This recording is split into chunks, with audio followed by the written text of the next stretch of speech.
तुम इस ये रहा पहला यूहन्ना 4 अध्याय वचन 2। फर्स्ट जॉन चैप्टर 4 वर्स 2 क्या लिखा है, आइए देखते हैं। लिखा है परमेश्वर का आत्मा। तुम इस रीति से पहचान सकते हो कि जो कोई आत्मा मान लेती है कि यीशु मसीह शरीर में होकर आया है वह परमेश्वर की ओर से है, वो आत्मा परमेश्वर की ओर से है। पास्टर डैनियल, ये इतना सिंपल लाइन कि जो कोई मान लेगा कि यीशु शरीर में होकर आया, ये तो कोई भी मान सकता है, इसमें कौन सी बड़ी बात है। और इसको ऐसी ब्रैकेट में कि परमेश्वर का आत्मा अगर है तो वो मान लेगी। उसका उल्टा करें, अगर कोई नहीं मानता कि यीशु शरीर में होकर आया, वो आत्मा परमेश्वर की ओर से नहीं है।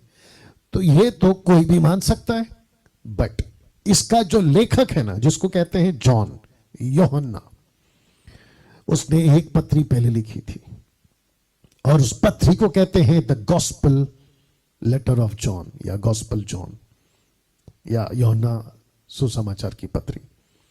ये वाला जानते हो इसने क्या लिखा था? इसने लिखा था यूहन्ना 1:1 में, जॉन 1:1 में लिखा था, आदि में वचन था, वचन परमेश्वर के साथ था, वचन परमेश्वर था।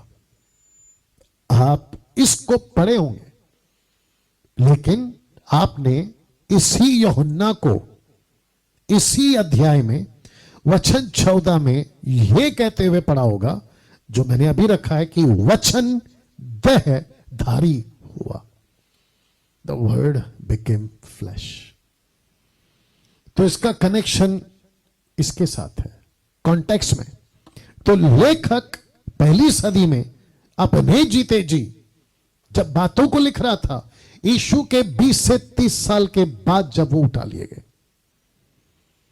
तब उसने ये बात कही और कहा कि जिसको हम यीशु कहते हैं वो वचन था, वो वचन था, आदि से था, और वो वचन परमेश्वर था, थियोस। और वो परमेश्वर जो वचन था वो देहधारी हुआ, बिकम फ्लैश, वो शरीर में प्रकट हुआ। और यहां पे क्या लिखता है कि जो कोई आत्मा ये मान लेती है कि यीशु शरीर में होकर आया, वही आत्मा सही है।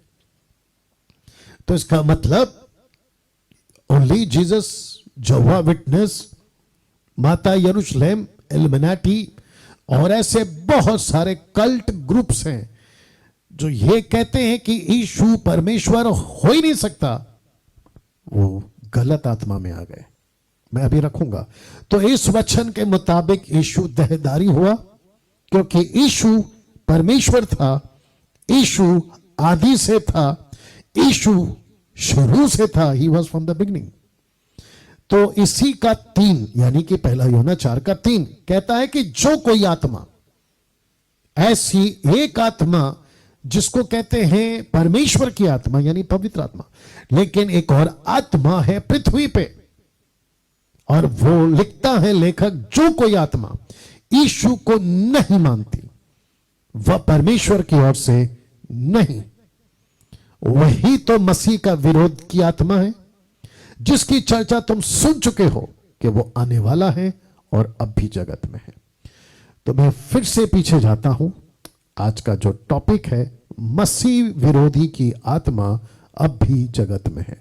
तो इसका मतलब इस वचन के मुताबिक एक ऐसी आत्मा है अभी पृथ्वी पे जो मानने को तैयार नहीं है कि यीशु शरीर में प्रकट होकर आया, ना यीशु को मानती है कि वो शरीर में प्रकट होकर आया इस वचन के मुताबिक, क्योंकि यीशु देहधारी हुआ था। और लिखता है कि जो कोई आत्मा यीशु को नहीं मानती वह परमेश्वर की ओर से नहीं, और वही तो मसीह का विरोधी की आत्मा है। तो यीशु को नहीं मानती, यीशु की बातों को नहीं मानती, यीशु की टीचिंग को नहीं मानती, तो ऐसी आत्मा अभी भी है।